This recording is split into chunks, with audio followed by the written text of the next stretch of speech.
Selamat malam kepada semua anggota Jemaat Fisdak yang sudah bersama-sama dalam acara ibadah kita pada hari Selasa tanggal 9 Juni 2020. Kita seperti biasa akan beribadah dengan mempelajari pelajaran sekolah sahabat kita, dan juga bagi saudara-saudari juga yang bergabung melalui live stream, selamat bergabung dengan kita di Jemaat Fisdak di New Jersey. Seperti biasa kita akan setelah mempelajari pelajaran sekolah sahabat dan dengan diskusi atau ada pertanyaan bagi anggota Jemaat Fisdak dapat angkat tangan, bagi saudara-saudari yang bergabung melalui live stream dapat menulis di kolom komentar Anda. Kita kemudian akan berdoa bersama dan kita kemudian akan menutup acara kebaktian dengan doa tersebut. Baik, untuk membuka acara ini, mari kita semua bersatu dalam doa. Saya ingin mengundang Ibu Silvana Masi Londa untuk dapat membuka di dalam doa. Silakan Ibu. Tapi nggak bisa live. Oh, udah. Masi Londa, silakan. Ceci, di unmute dulu.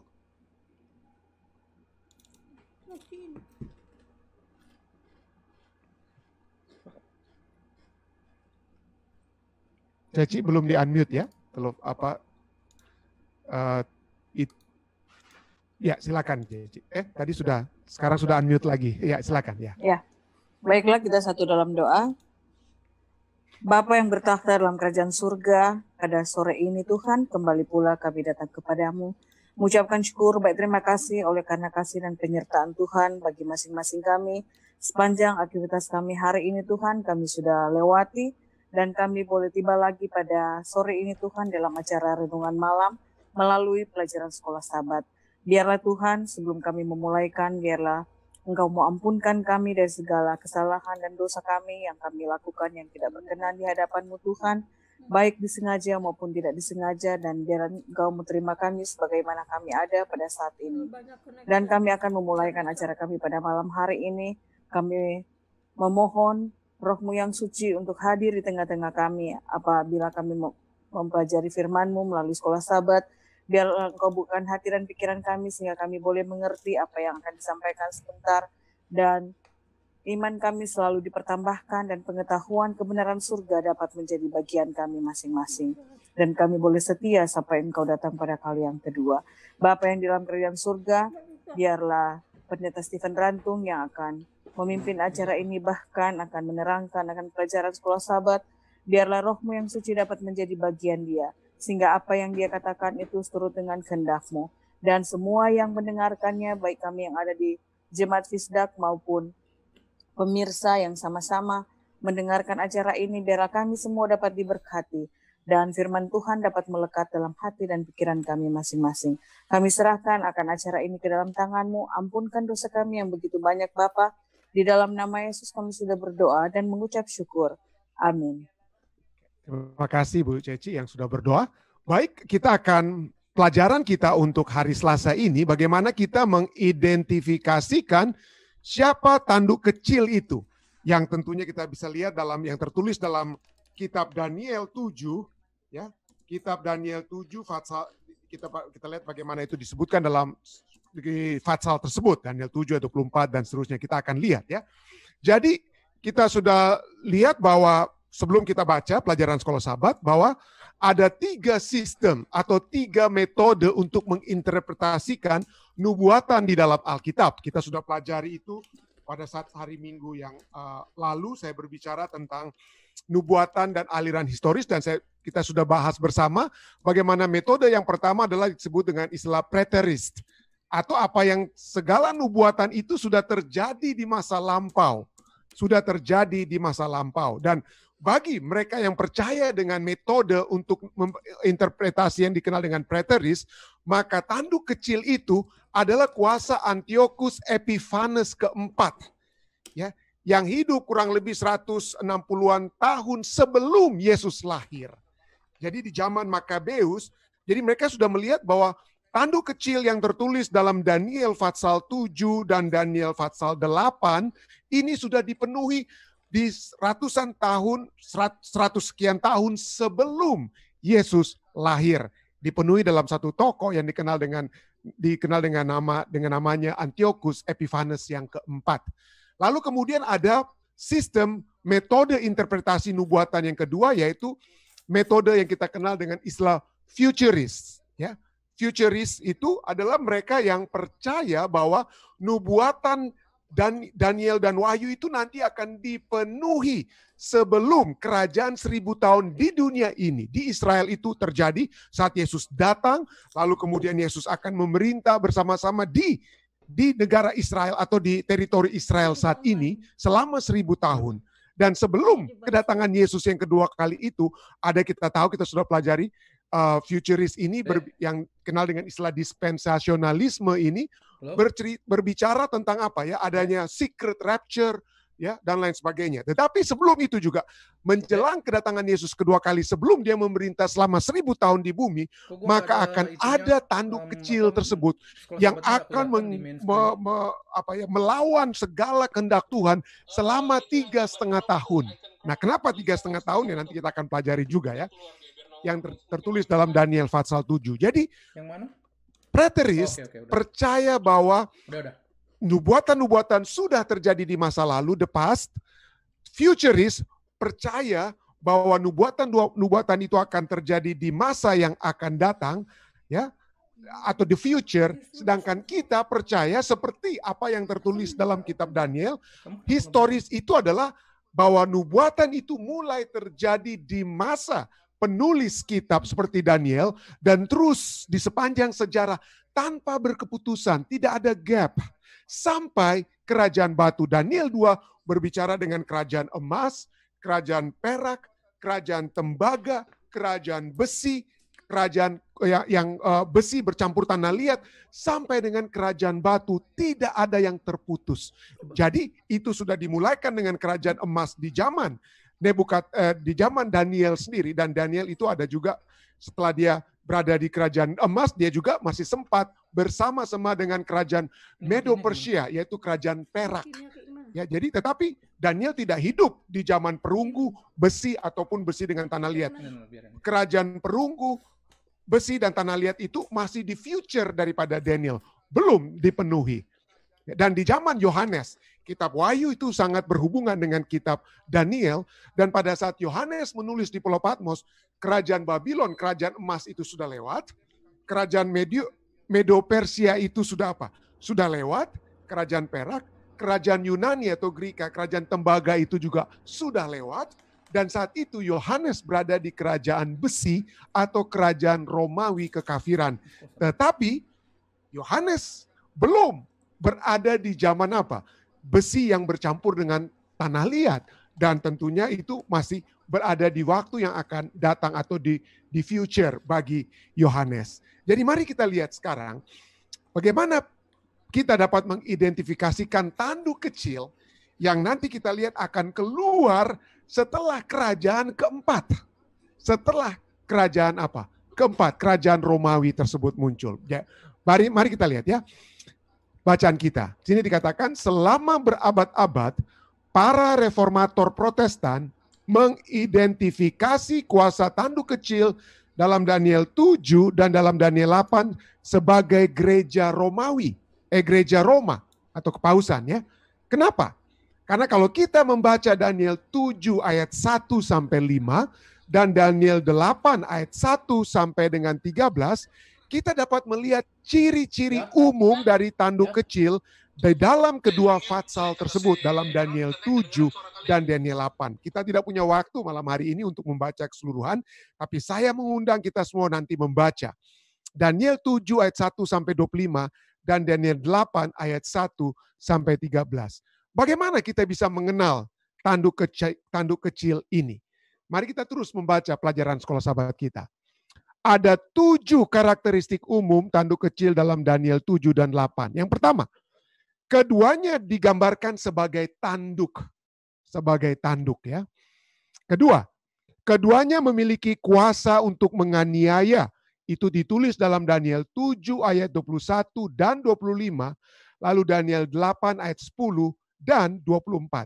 Yang ketiga, keduanya meninggikan diri dan menghujat. Ya, meninggikan diri dan menghujat. Daniel 7 ayat 8 dan 20 dan 25, Daniel 8 ayat 10, ayat 11 dan ayatnya yang ke-25. Yang keempat, keduanya menargetkan umat Allah. Jadi yang dia target itu adalah siapa? Umat-umat Allah. Itu ditulis dalam Daniel 7 ayat 25 dan Daniel 8 ayat 24. Yang kelima, keduanya, baik Daniel 7 dan Daniel 8, keduanya memiliki aspek-aspek kegiatan yang digambarkan dalam nubuatan waktu. Jadi ada waktu yang terlibat. Jadi kuasa tanduk kecil ini diasosiasikan dengan apa? Waktu. Daniel 7 ayat 25, Daniel 8 ayat 13 dan 14. Dan berikutnya, keduanya akan tetap ada sampai akhir zaman. Jadi bukan hanya di zaman Daniel saat itu, bukan hanya di zaman, ingat, Yohanes sekalipun yang juga nanti kita lihat berbicara tentang waktu yang sama yang disebutkan di dalam Daniel 7 dan 8, juga berbicara tentang waktu yang sama itu di kitab apa? Yohanes dalam kitab Wahyu. Dan di dalam kitab Wahyu kita tahu bahwa Yohanes itu belum sampai di zaman akhir. Ya, masih ada satu kerajaannya yaitu kerajaan bercampurnya besi dan apa? Tanah liat yang kita lihat ya. Tapi Yohanes itu belum berakhir di saat tersebut. Jadi kita lihat keduanya akan tetap ada sampai akhir zaman. Dan yang ketujuh, ciri-ciri khasnya ya dari kedua pasal itu akan ya kita bisa tanduk kecil itu akan dihancurkan secara supra alami. Daniel 7 ayat 11 dan ayat 26, Daniel 8 ayat 25. Jadi sejarah mengenal kerajaan pertama adalah Babel dalam Daniel 2 dan juga Daniel 7 berbicara tentang apa? Kerajaan yang pertama itu Babel, yang kedua adalah kerajaan Medo-Persia. Ini kemudian disebutkan secara khusus dalam Daniel pasal 8 ayat 20. Nama Medo-Persia itu disebutkan diberikan kepada apa? Diberikan kepada Daniel. Dan yang ketiga adalah Yunani yang juga disebutkan secara langsung di dalam Daniel 8 ayat 21. Sejarah dunia dengan tegas menyatakan bahwa setelah kekaisaran dunia itu, setelah Babel, Medo-Persia, Yunani, yang keempat adalah apa?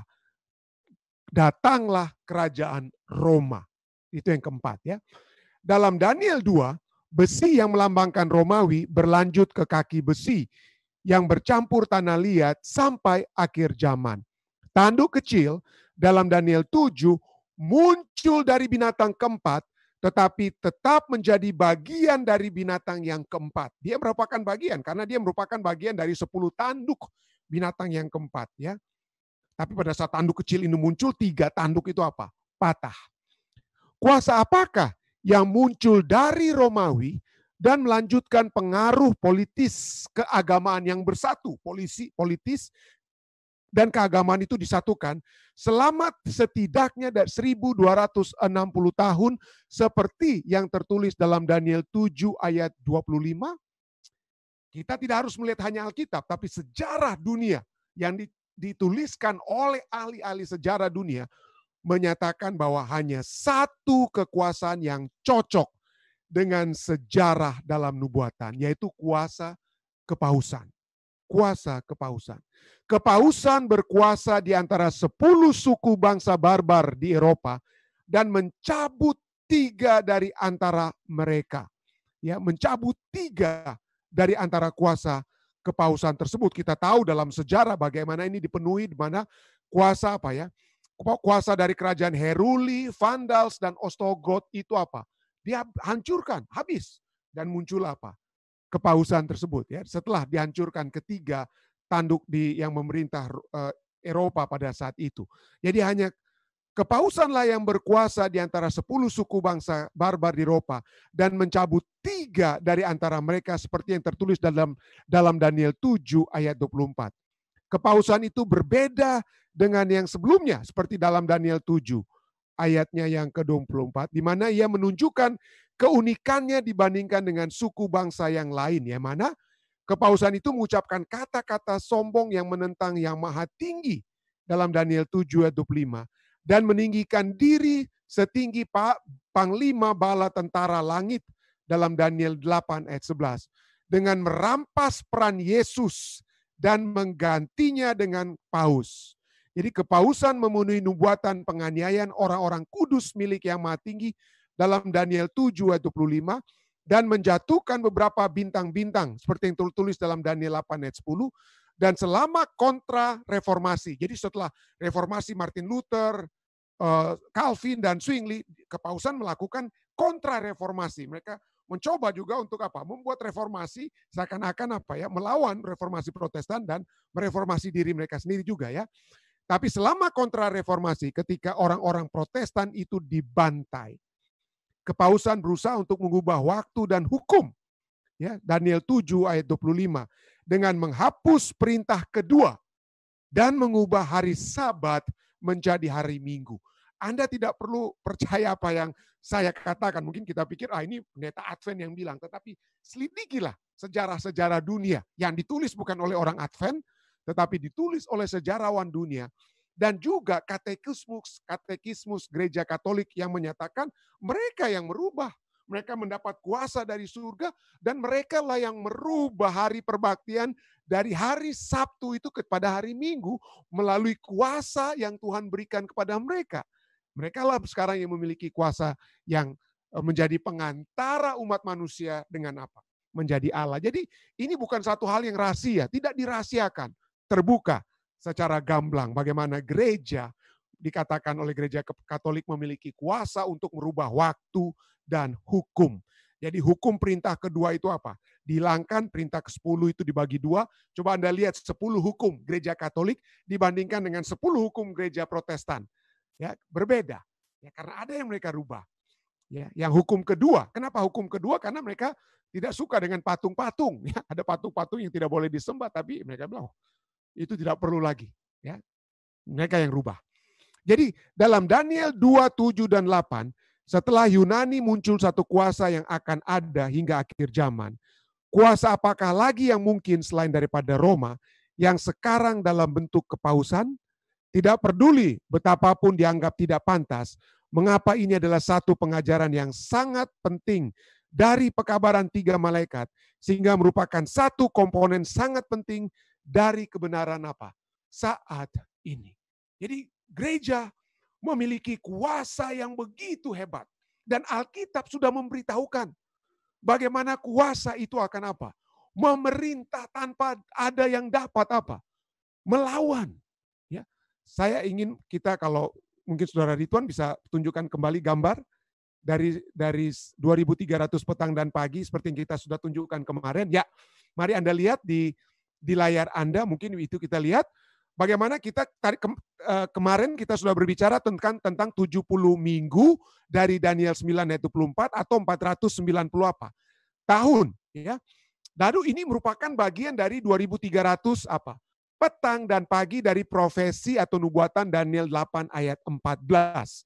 Lalu kemudian kita lihat ini di bagian akhir daripada nubuatan itu ada nubuatan tentang 1260 apa? Tahun, yaitu the dark ages of papal supremacy, yaitu abad ke-8 pada saat gereja atau kepausan itu memerintah, di mana itu dimulaikan dengan dekrit daripada Kaisar Justinian yang dia secara legal menjadikan Roma itu sebagai ibu kota. Jadi pada saat yang pertama ya ada beberapa kali Ostrogot itu mencoba untuk menaklukkan Roma, tetapi yang pertama kali Roma berhasil dikuasai, itu dikuasai oleh Jenderal Belisarius di tahun 538. Lalu kemudian Ostrogot masih kemudian berkali-kali sampai tahun 553 Ostrogot itu kemudian hancur total. Tetapi mulai pertama kali secara legal Roma itu menjadi ibu kota kepausan itu secara legal itu dimulaikan di tahun 538 dan pada tahun 1798 itu Kode Justinian Kode, dikrinya Justinian itu tahun 538 itu berlaku untuk kota Roma, itu diakhiri oleh Napoleonic Kode atau dekrit Napoleon, di mana Bill nomor 8 yang ditulis tahun 1798 pada tanggal 15 Februari telah diberikan, di mana di situ dikatakan bahwa berakhirlah Roma sebagai apa ya? Kuasa keagamaan yang apa? Yang memimpin sebagai apa? Kepala negara dan kuasa keagamaan dan tidak lagi dianggap memiliki kuasa. Dan disitulah kita lihat Paus Pius ke-6 itu ditangkap oleh Jenderal Bertir dan ditawan di tahun 1796. Nah, pertanyaannya, kita lihat di sini ada berbicara tentang 1260 hari atau Wahyu berbicara tentang 42 minggu atau di dalam kitab Daniel berbicara tentang 3,5 apa? 3,5 masa. Oke, terima kasih Saudara Ridwan. Mari kita kembali ke dari mana ini 1260 tahun ini. Mari kita baca di dalam Daniel 7 ayatnya yang ke-25. Daniel 7 ayatnya yang ke-25 di sini berbicara tentang apa? Ia akan mengucapkan perkataan menentang yang maha tinggi, tanduk kecil ini ya, ini sedang berbicara tentang kuasa tanduk kecil. Ia akan mengucapkan perkataan yang menentang yang maha tinggi dan akan menganiaya orang-orang kudus milik yang maha tinggi. Ia berusaha untuk mengubah waktu dan hukum dan mereka, umat-umat Allah itu akan diserahkan ke dalam tangannya selama 1 masa dan 2 masa dan setengah apa? Setengah masa. 1 masa ditambah 2 masa dan setengah apa? Setengah masa itu berbicara tentang 3,5 tahun. Ya, kenapa kita tahu ini berbicara tentang 3,5 tahun? Coba kita lihat, karena di dalam Daniel Fatsalnya yang keempat berbicara tentang Raja Nebukadnezar yang akan menjadi istilahnya seperti binatang ya. Dan nubuatan tentang Raja Nebukadnezar ini tertulis dalam Daniel 4 tentang waktu itu ayatnya yang ke-25. Daniel 4 ayatnya 25, ini interpretasi Daniel terhadap mimpi Nebukadnezar dan ini yang Daniel katakan. Tuanku akan dihalau dari antara manusia dan tempat tinggal Tuanku akan ada di antara binatang-binatang di padang. Kepada Tuanku akan diberikan makanan rumput seperti kepada lembu, dan Tuanku akan dibasahi dengan embun dari langit, dan demikian akan berlaku atas Tuanku sampai 7 masa berlalu, sehingga Tuanku mengakui yang maha tinggi berkuasa atas kerajaan manusia dan memberikannya kepada siapa yang dikehendakinya. Nah, Daniel di sini di dalam Daniel Fatsalnya keempat berbicara secara literal tentang apa? 7 masa, 7 tahun di mana Raja Nebukadnezar akan menjadi seperti binatang di padang. Jadi itu Daniel secara terus terang langsung dia bilang 7 masa. Tetapi kenapa? Kepada di Daniel 7 ini dalam nubuatan tentang tanduk kecil, Daniel tidak bilang langsung 3,5 masa. Kenapa Daniel berbicara tentang apa? 1 masa, 2 masa, dan apa? Setengah masa. Nah, untuk menjawabnya, ini sebenarnya sudah terjawab di pertanyaan di pelajaran kita tadi malam, ya. Pelajaran kita tadi malam tentang prinsip tahun hari. Jadi bagaimana kita bisa mengetahui 1 hari sama dengan apa? Sama dengan 1 apa? 1 tahun itu berdasarkan prinsip yang seperti kita sudah lihat, yaitu seperti yang tertulis, kita sudah pelajari ya, Bilangan 14 ayat 34, Yeskiel 4 ayat 6, lalu kita sudah lihat dalam kitab Kejadian 6 berbicara bahwa 1 hari itu juga memiliki sinonimus paralelismenya, sinonimus paralelisme dengan apa? Hari dengan tahun. Jadi 1 hari sama dengan apa? 1 tahun. Ya, 1 hari sama dengan 1 tahun. Jadi kita lihat bagaimana kita bisa tahu bahwa ini sedang berbicara tentang prinsip tahun hari tersebut. Yang pertama kita sudah pelajari tadi malam, silakan lihat video kita tadi malam ya. Berbicara tentang penggunaan lambang, ada lambang. Daniel 7 pada saat dia berbicara tentang tanduk kecil ini, itu lambang kan, tanduk kecil itu lambang dari apa? 1 kerajaan, 1 kekuasaan. Tanduk itu adalah bukan lambang raja, tapi kerajaan, 1 sistem. Jadi kita tidak sedang berbicara tentang paus, tetapi kita berbicara tentang sistem kepausan. Ya, jadi simbol, ada simbol di situ. Lalu berikutnya, prinsip kedua bagaimana kita bisa tahu adalah periode waktu yang lama. binatang-binatang yang muncul dalam Daniel 7 itu adalah periode waktu yang apa? Lama, bukan hanya 3,5 tahun. Itu waktunya bahkan bisa berabad-abad atau ratusan tahun. Itu prinsip yang kedua. Dan yang ketiga, adanya pernyataan khusus. Dan inilah pernyataan khusus itu. Di dalam Daniel 4, itu tidak khusus. Daniel langsung bilang, Nebukadnezar, engkau akan menjadi seperti binatang 7 masa. Jadi pernyataannya itu straight to the point, langsung 7 masa. Tetapi dalam Daniel 7, ini ada pernyataan khusus yang simboliknya adalah 1 masa, 2 masa, dan setengah apa? Setengah masa, ada 3,5 tahun. 3,5 tahun nubuatan. Dan 1 tahun itu apa? 360 hari, dan ini 1 tahun ya penanggalan Yahudi, 1 tahun itu 360 hari, 360 hari kali tiga setengah itu, makanya totalnya itu menjadi 1.260 apa? 1.260 tahun. Dan ini cocok sekali dengan apa yang disebutkan dalam Daniel pasal 8, dan Daniel kitab Wahyu juga berbicara tentang 42 minggu, bicara, dan ujung-ujungnya semuanya itu berbicara tentang apa ya? 1.260 tahun.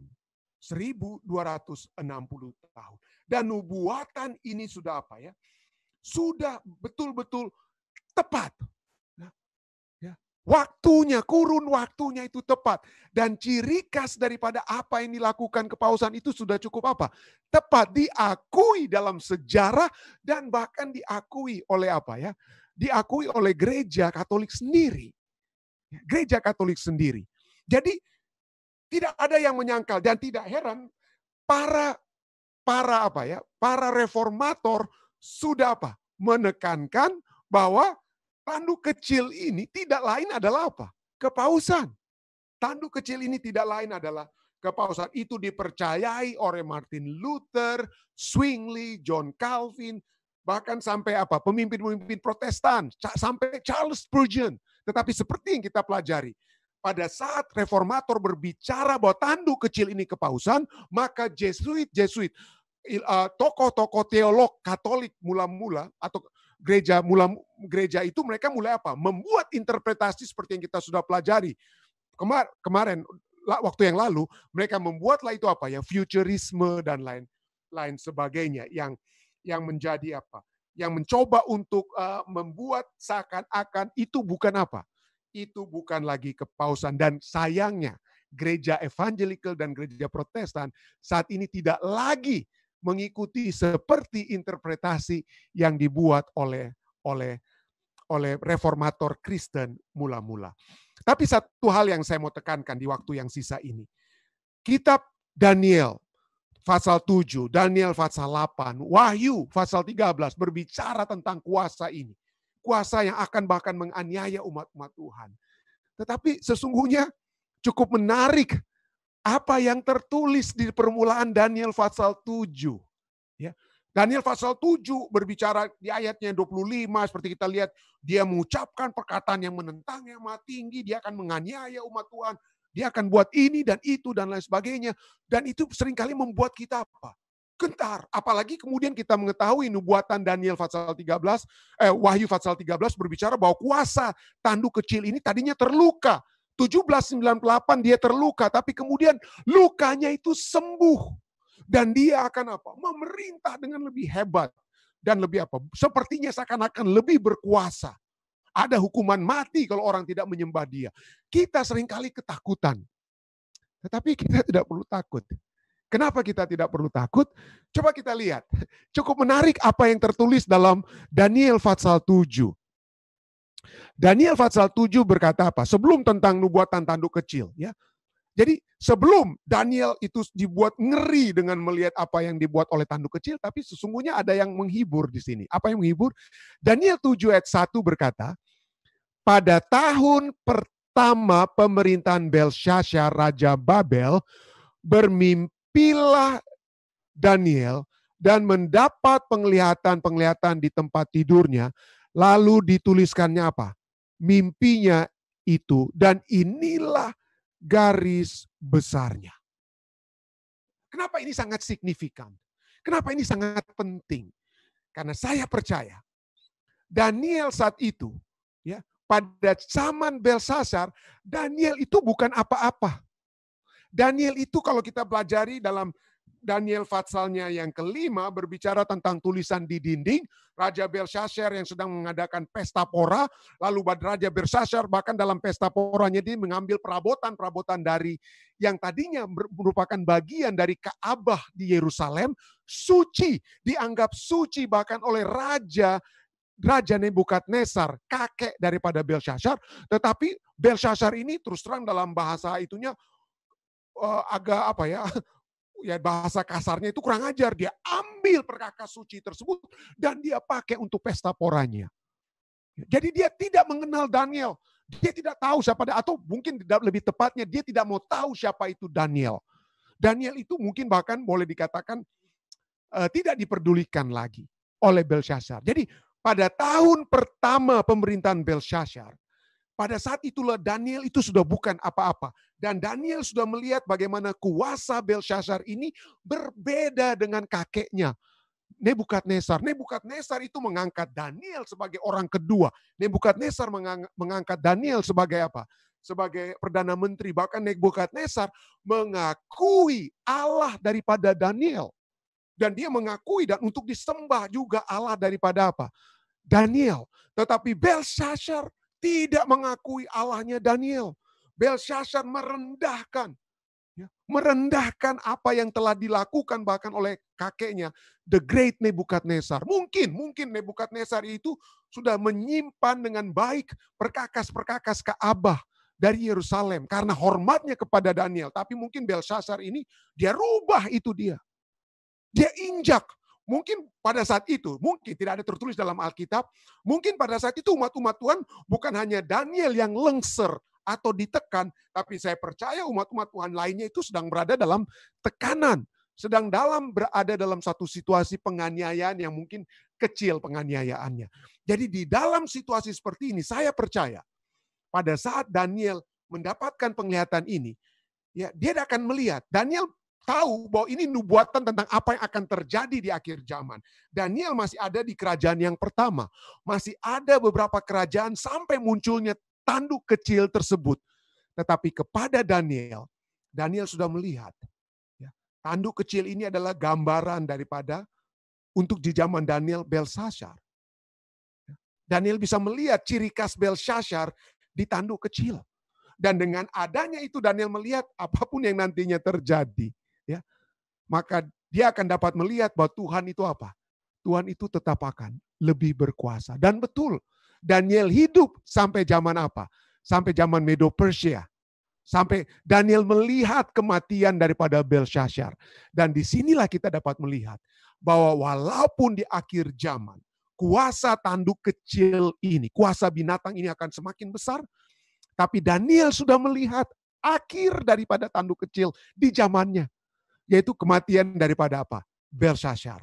Dan inilah yang juga dapat menjadi satu kekuatan bagi kita. Daniel sudah melihat di zamannya sedikit. Saya tidak katakan Belshazzar itu tanduk kecil. Saya tidak katakan demikian. Yang saya katakan adalah ciri-ciri khas tanduk kecil itu dapat juga Daniel lihat dalam skala kecil di Raja Belshazzar. Tetapi Daniel bisa juga melihat akhir daripada kuasa yang mencoba melawan Allah ini. Dan inilah yang dapat menjadi satu kekuatan bagi kita. Bahwa pada akhirnya kita tidak perlu takut. Ya, di akhir zaman kuasa tanduk kecil akan semakin hebat, semakin besar. Tetapi kalau kita membaca baik kitab Daniel, baik kitab Wahyu, menunjukkan bahwa akhir daripada apa yang dilakukan sepak terjang tanduk kecil itu tidak berarti di mata Tuhan. Karena Tuhanlah yang akan berkuasa. Kerajaan batu itulah yang akan apa? Berkuasa. Tidak ada artinya tanduk kecil yang semakin besar. Tidak ada artinya. Yang berarti itu adalah kerajaan batu yang menurut Daniel pasal 2 akan memenuhi seluruh apa? Bumi ini. Dan kita lihat dari kitab Wahyu yang berakhir, yang tertulis dalam di akhir 2 pasal kitab Wahyu, Wahyu pasal 21 dan 22 adalah apa? Kerajaan Allah tersebut yang kembali akan apa? Memerintah di alam semesta. Kiranya ini dapat menjadi satu penghiburan bagi kita semua. Kita tidak perlu takut dengan kuasa tanduk kecil, karena kita dapat melihat segala kuasa untuk melawan umat-umat Allah dan melawan Allah. Semuanya itu akan gagal. Inilah yang dapat saya bawakan pada malam hari ini. Mungkin ada tambahan ataupun pertanyaan yang dapat Anda berikan, silakan. Ada mungkin Saudara Ridwan? Dari anggota Jemaat Fisdak, silakan, ada yang mau angkat tangan. Jika ada pertanyaan-pertanyaan yang ingin ditanyakan. Ada kira-kira? Dari, Ketua Tilar lagi drive, mungkin tidak bisa angkat tangan. Pendeta Mamuli, ada tambahan? Atau pertanyaan, silakan di-unmute dulu, Pendeta, kalau mau bicara. Ada kira-kira? Ya, silakan, Pendeta. Oke. Terima kasih kesempatan yang diberikan. Pertanyaannya begini, Pastor. Minta maaf sebelumnya. Apakah tadi berhubungan dengan Sabat? Apakah Sabat ini adalah tanda untuk memperoleh keselamatan? Atau kalau dia tanda seperti tanda untuk memperoleh keselamatan, apakah dia sama dengan makanan untuk kali ini? Ya. Jadi sekali lagi kita percaya. Kita percaya bahwa keselamatan kita itu hanya oleh kasih karunia Allah. Ya. Kita percaya bahwa kasih karunia itulah yang menyelamatkan kita. Yesus Kristus. Kalau kita percaya bahwa kita menuruti Sabat, kita selamat, kita menuruti ini dan itu, selamat, maka kita tidak perlu Yesus. Maka orang-orang Yahudi saat ini yang berbakti pada hari Sabat, mereka tidak perlu Yesus untuk selamat. Tidak. Keselamatan kita hanya melalui siapa ya? Yesus, darah Yesus yang sudah mati bagi kita. Dan itu kita terima dengan iman. Kita terima dengan iman dan kemudian kita menghidupkan kehidupan dalam iman. Kita sudah pelajari bahwa faith atau iman itu adalah action verb. Jadi bukan berarti kita memiliki keyakinan, kita memiliki kepercayaan. Kita bukan hanya bilang begitu, tetapi kita menghidupkan kepercayaan kita. Kita menghidupkan kepercayaan kita. Kita menghidupkan firman itu. Kita memiliki the living word, Yesus Kristus. Kita memiliki firman Tuhan, the written word. Lalu kita apa? Kita harus menghidupkan the living faith. Iman yang apa? Iman yang hidup. Bagaimana kita mau bilang kita apa? Percaya Tuhan tetapi kita melakukan kejahatan-kejahatan, kita berdusta, kita berzina, kita membunuh. Tidak, kita tidak melakukan hukum untuk diselamatkan, tetapi pada saat kita diselamatkan, kita akan menjadi manusia baru, menghidupkan satu kehidupan yang baru. Ya, satu kehidupan yang baru yang berbeda. Yang kehidupan yang bagaimana? Sesuai dengan kehendak Tuhan. Apa itu kehendak Tuhan? Kehendak Tuhan itu adalah kita mengasihi Tuhan dengan segenap hati kita. Dan itulah hukum pertama sampai hukum keempat. Kita mengasihi sesama dan itulah hukum kelima sampai dengan hukum yang ke-10. Itulah bagaimana kita melakukan kehendak Tuhan. Tapi ya sayangnya. Semua hukum itu bisa kita apa? Ingat. Ya. Kita ingat semua, seluruh bangsa di dunia ini, entah Anda orang Kristen, tidak Kristen, bangsa di dunia melarang kita untuk membunuh. Ya, melarang kita untuk berzina dan lain sebagainya. Artinya ada hukum-hukum yang sesuai dengan apa? 10 hukum, tetapi hanya satu hukum yang dikatakan ingatlah dan kuduskanlah hari Sabat supaya kamu sucikan, tetapi hukum di mana kita diperintahkan untuk ingat, untuk kuduskan, itu yang kita tidak ingat, itu yang kita tidak kuduskan. Ya. Tuhan yang sudah tahu, dia sudah kasih tahu kita, tapi itulah yang dilupakan oleh umat manusia dan itulah sayangnya. Dan itulah yang terjadi. Kenapa? Karena ada kuasa-kuasa yang sudah diusahakan untuk merubah. Tetapi kita tahu, saya tidak tahu kapan kita akan pelajari itu ya. Tapi mari kita lihat bahwa ini adalah kita sudah melihat banyak ayat yang dapat menyatakan bagaimana ini adalah satu tanda. Satu tanda bahwa kita adalah umat-umat yang sudah apa? Diselamatkan. Bahwa kita dimiliki oleh apa? Kita hubungkan dengan malaikat yang perkabaran 3 malaikat. Ya, tanda kepemilikan Tuhan. Ya. Tanda kepemilikan Tuhan itulah pencipta langit dan bumi. Dan kita sebagai umat-umatnya yang berbakti pada hari yang dia sudah apa? Kuduskan, khususkan, dan dia berhenti di situ. Dia tetapkan. Dan itu kita lakukan bukan untuk kita selamat, tetapi karena kita sudah menjadi orang-orang yang diselamatkan.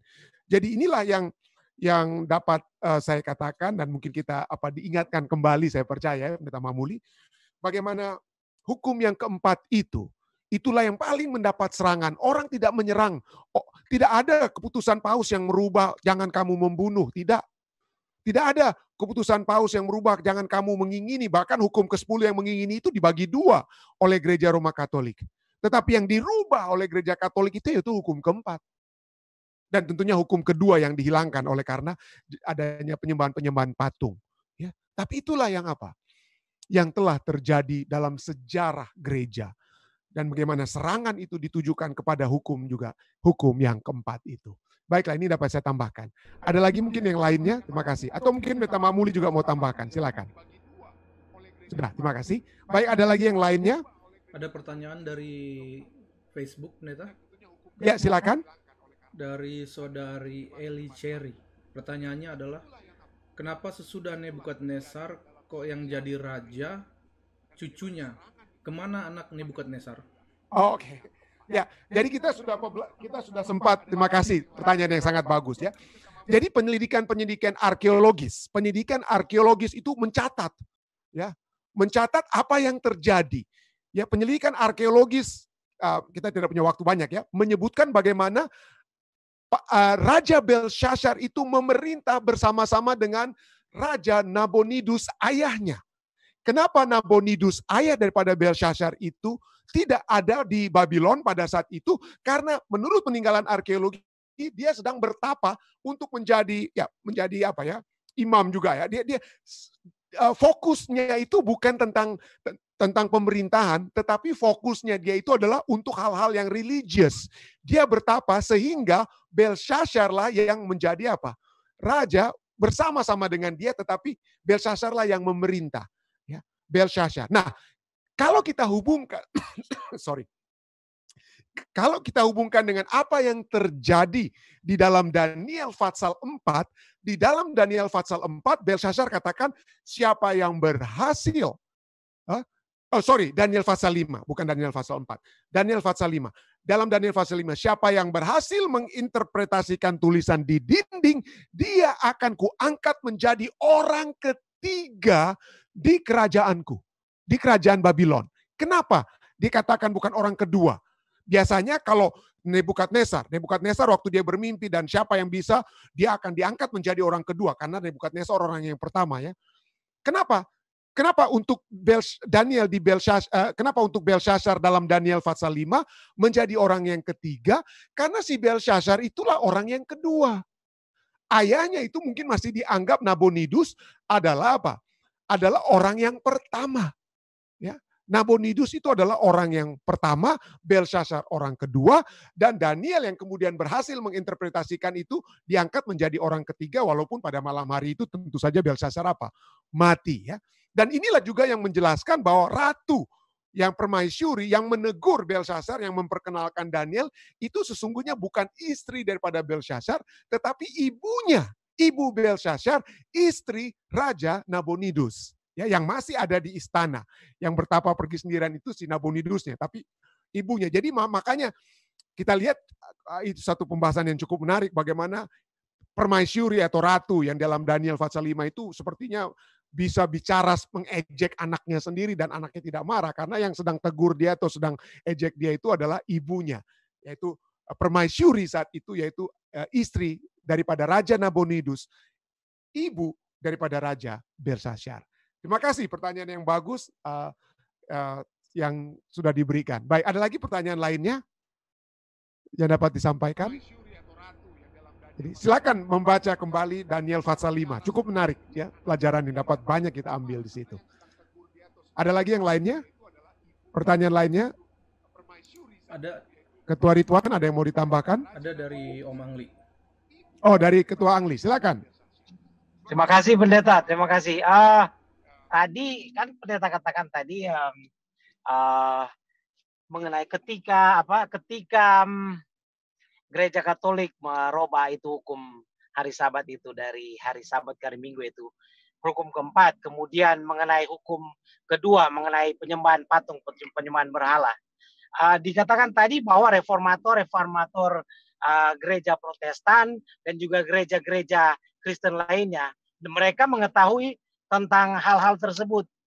Mengapa mereka tidak anjurkan atau tidak beritahu atau kepada aliran mereka, kepada sesama Protestan.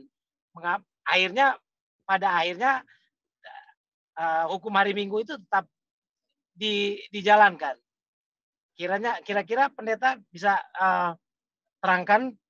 Jadi tentang pada saat reformator, yang dilakukan oleh reformator itu adalah melihat bahwa tanduk kecil itu merujuk kepada siapa? Merujuk kepada kepausan. Ya, jadi itu yang mereka melihat. Mereka melihat time frame-nya dan mereka melihat bagaimana kuasa-kuasa, ciri-ciri khas kekuasaan yang telah dibuat oleh apa? Kepausan yang tidak sesuai dengan ajaran Alkitab. Dan para reformator itu pada saat itu belum melihat tentang hari Sabat. Nah, apa yang mereka lihat? Apa yang mereka lihat telah dirubah, yaitu seperti mereka melihat mungkin tentang veneration of Mary. Bagaimana Maria itu apa? Dianggap tidak memiliki kesalahan waktu dia naik ke surga. Dia tidak memiliki dosa bawaan, Maria. Dan juga dia dapat memilih apa? Dengan interpretasi mereka yang saya pernah sudah bahas itu di pelajaran-pelajaran kita beberapa waktu yang lalu. Bagaimana Maria itu dianggap sebagai memiliki ibu yang full of grace, bukannya gracious woman, bukan wanita yang dianugerahi, yang beranugerah, tetapi wanita yang memiliki banyak anugerah. Jadi perubahan-perubahan yang dilihat oleh para reformator belum sampai tentang perubahan hari Sabat. Jadi reformator belum melihat apa yang gereja katakan, apa yang diakui, perubahan-perubahan tentang minggu ke Sabat itu belum dibuat oleh apa? Belum secara terbuka diakui oleh gereja pada saat itu seperti yang kita lihat pada saat ini. Katekismus yang berisi tentang perubahan itu nanti datang sesudah masa reformator. Tetapi tetap saja para reformator melihat bagaimana gereja pada saat itu juga merubah apa? Merubah hukum. Ya, merubah hukum, dan perubahan hukum itu adalah bagaimana keselamatan yang oleh anugerah Allah itu telah dirubah. Makanya reformator itu memiliki prinsip apa ya? Sola gratia, sola fide, dan sola apa? Sola fide. Ya, mereka belum sampai kepada saat itu. Betul. Sejarah reformator kita lihat Andreas von Karlstadt, salah seorang sahabat daripada Martin Luther, berbicara kepada Martin Luther. Martin Luther, kalau kita harus kembali ke sola scriptura, maka kita harus kembali ke hari Sabtu sebagai hari Sabat. Tapi apa yang kemudian dalam sejarah Martin Luther katakan kepada sahabatnya? Dia katakan, marilah kita fokus dulu kepada kasih karunia, sola gratia, sola fide, dan sola scriptura ini. Kalau kita mau membuka banyak hal, membuka banyak perubahan yang banyak, maka itu akan buat apa ya? Kita berperang dalam berbagai apa? Front. Kita berperang dalam berbagai sisi. Jadi mari kita fokus dulu. Untuk saat ini, mari ini yang kita fokuskan. Itulah sebabnya masalah Sabat itu belum di pick up, belum diambil oleh para reformator pada saat mereka mengadakan reformasi Protestan pada saat itu. Inilah yang boleh saya tambahkan saat ini ya. Terima kasih saudara-saudari sekalian yang sudah bergabung melalui Zoom. Terima kasih kepada saudara-saudari sekalian bergabung melalui live stream. Terima kasih kepada pertanyaan-pertanyaan Anda. Mari kita terus mempelajari firman Tuhan dengan kerendahan hati, bermohon dengan tuntunan Roh Kudus. Kita akan dapat memiliki pemahaman yang lebih baik. Dan bukan hanya pemahaman, kita dapat menghidupkan firman Tuhan itu di dalam kehidupan kita masing-masing. Stay safe, stay healthy. Tuhan memberkati kita semua. Amin.